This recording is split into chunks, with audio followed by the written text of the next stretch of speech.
Dans une déclaration rendue publique, le 21 juillet 2022, le cadre d'échange des partis et regroupements de partis politiques pour une transition réussie au Mali, composé de plus de 100 partis politiques, demande la démission immédiate du Premier ministre, Dr Choguel Kokala Maïga.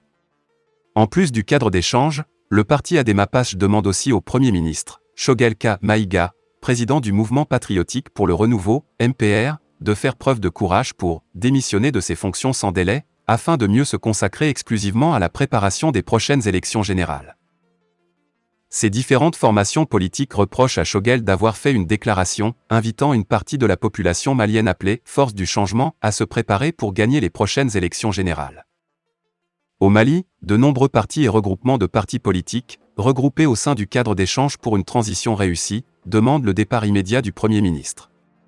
Ils jugent Choguel K. Maïga de « clanique et agissant contre l'esprit de la transition ». Plusieurs partis et regroupements de partis politiques dont la CODEM, le RPM, Yelema, ASMA CFP, UD, demandent la « démission immédiate » du Premier ministre jugé « clanique et agissant contre l'esprit de la transition ». Celle-ci fait suite aux propos tenus par Choguel K. Maïga lors de sa rencontre avec des partis politiques à la primature. Les forces du changement doivent se donner la main pour rendre le processus de refondation irréversible en gagnant les prochaines élections, a affirmé le Premier ministre au cours d'une rencontre avec les membres des partis politiques qui lui sont proches. Ces propos largement relayés sur les réseaux sociaux via les comptes Facebook de la primature sont jugés inacceptables par les membres du cadre d'échange des partis et regroupements politiques pour la transition. Le cadre, qui regroupe des dizaines de formations politiques et d'associations, déplore ces propos qui ne sied pas pour un responsable conduisant une transition neutre et consensuelle, renseigne le cadre dans son communiqué daté du 21 juillet. Dans le souci de terminer la transition dans la sérénité, le calme pour un Mali apaisé, le cadre demande au président de la transition de veiller à ce que la transition soit une période neutre entre tous les acteurs politiques du pays. Le cadre est composé de plusieurs partis politiques qui soutenaient l'ancien président de la République renversé par les militaires suite à une contestation menée par le M5 RFP dont l'une des figures de proue était l'actuel Premier ministre. Ces différentes formations sont depuis étiquetées comme des forces hostiles au changement par Choguel K. Maïga et ses proches. Il faut rappeler qu'à la suite de multiples réactions sur les réseaux sociaux notamment sur Facebook, le community manager de la primature a modifié le texte en enlevant la partie qui fait polémique. Mais le mal était déjà fait puisque la vidéo de l'intervention de Choguel K. Maïga a circulé au même moment sur les réseaux et que plusieurs internautes avaient fait les captures d'écran. Le président de la transition, le colonel Assimi Goïta, s'est adressé à ses compatriotes à la veille de la fête de Tabaski après l'annonce de la levée des sanctions que la CEDEAO avait prises à l'encontre de notre pays. Par la même occasion, il a estimé de tirer les leçons d'une épreuve qui leur avait été imposée et évoquer les défis qui sont les nôtres pour le reste de la transition. À l'entame de ses propos, le président a adressé ses sincères remerciements au peuple malien pour sa gigantesque mobilisation de soutien, le 14 janvier 2022, suite à l'appel des autorités de la transition. Ce jour-là, le peuple avait fait parler sa fibre patriotique et exprimé sa détermination à être désormais maître de son destin. Il avait par la même occasion démontré la forte légitimité des autorités de la transition. Le président Goïta souligne qu'ils ont tous été surpris de voir que les sanctions prises par la CEDEAO contre le Mali ont été la seule réponse face à la volonté des Maliens de refonder l'État après de multiples crises politiques que le Mali a connues. Il rappelle que cette volonté du peuple a été fortement réaffirmée au cours des assises nationales de la refondation qui ont fait des recommandations dans tous les domaines de la vie nationale pour éviter à notre pays un éternel recommencement. Aussi, de l'avis général des Maliens, la transition est le meilleur moment pour procéder à des réformes qui sont de nature à ramener la stabilité politique et sociale.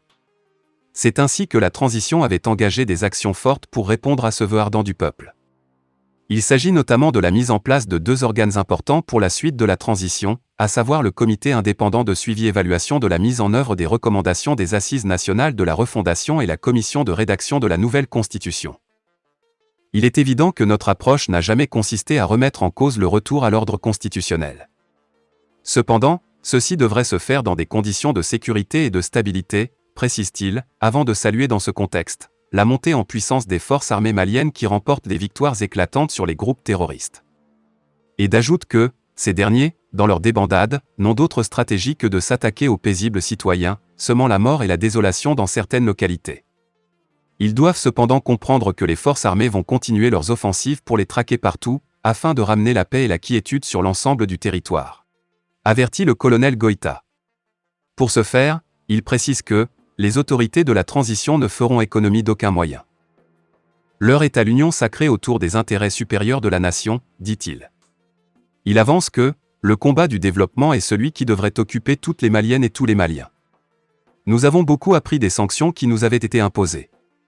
Le meilleur est à venir, plaise à Dieu, ajoute le président de la transition, avant de se réjouir que la tension née des divergences entre les exigences de la CEDEAO pour des élections rapides et la volonté du peuple malien de créer les conditions d'une stabilité politique durable soit désormais dissipée.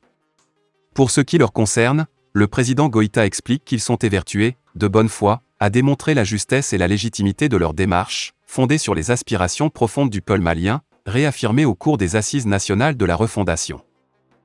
Malgré les difficultés liées au contexte national et international, le président de la transition rassure le peuple malien que la transition se poursuit sous de meilleurs auspices.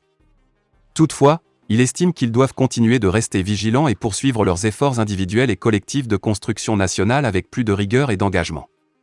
Aussi, avancer avec détermination et responsabilité dans les réformes politiques et institutionnelles engagées, dit-il, ainsi que dans les actions de développement afin de permettre au Mali de retrouver la stabilité politique et sociale, et créer ainsi les conditions d'épanouissement de tous les Maliens. Depuis la levée des sanctions le 3 juillet dernier qui étaient imposées par la CEDEAO depuis le 9 janvier 2022, les Maliens ont soufflé une bougie de fête pensant que c'était la fin du calvaire. Ainsi plus les jours ne passent plus, la souffrance agrandisse et les chefs de famille sont à bout de souffle. Si la fin d'un embargo signifiait la fin de la souffrance d'un peuple, ceux du Mali a augmenté la peine de la population. Sans oublier la guerre russo-ukrainienne qui continue à causer des conséquences néfastes dans le monde entier, y compris au Mali. Alors que faut-il faire pour maîtriser cette crise ? En effet, après tant de sacrifices, le Mali n'a toujours pas trouvé une solution à cette cherté de la vie. Les prix de certains produits ont pris l'ascenseur du jour au lendemain sans explication rationnelle, une situation qui préoccupe la population. L'inflation des produits comme l'huile, la viande, le sucre, le lait, la farine, les carburants, ces derniers sont même en pénurie. À ces produits on pourra allègrement ajouter les condiments et certains produits manufacturés, qui ont rendu la vie insupportable. Même pendant l'embargo, la population n'a pourtant pas senti le poids des denrées de première nécessité comme c'est le cas présentement. Et cette situation n'épargne aucune couche sociale, qu'elle soit fonctionnaire, entrepreneur, commerçant, tout le monde sent le poids de la vie chère. Par conséquent, la recherche du pain quotidien devient un combat de titans. Tous les prix des denrées alimentaires ont grimpé, y compris celui du lait caillé appelé Mali, lait dont l'unité était à 150 F. Elle est maintenant à 200 F. Même si la crise est mondiale, celle du Mali est encore pire et elle augmentera à coup sûr le taux de chômage et de pauvreté. Les ménagères ainsi que les chefs de famille sont dans une situation insupportable, inconfortable et insoutenable. Selon certaines femmes de ménage, le marché est très dur, les prix des condiments ne sont pas à la portée du citoyen lambda. Et généralement l'argent donné à cet effet ne parvient plus à couvrir toutes les dépenses, témoignage une femme. Ainsi les autorités de la transition doivent se plier à quatre pour trouver des solutions et épargner la population de certaines souffrances qui risquent de rendre la vie difficile, et entraînera à la torture à la fois physique et mentale si elle perdure. Donc pour maîtriser cette cherté, une seule solution est nécessaire, celle de limiter l'exportation de certains produits locaux afin de satisfaire la demande nationale. Et il est important de souligner que cette crise a suscité beaucoup de conséquences néfastes, dans la mesure où plus de la moitié de la population se trouve dans une situation intenable car n'arrivant plus à s'acquitter de certaines obligations familiales dont le minimum vital qui est les 3 repas quotidiens. En somme, pour éviter une situation plus alarmante aux conséquences incommensurables, les autorités doivent parer au plus pressé pour chercher rapidement des solutions qui ne manqueront pas. Fin de la vidéo, merci pour votre attention.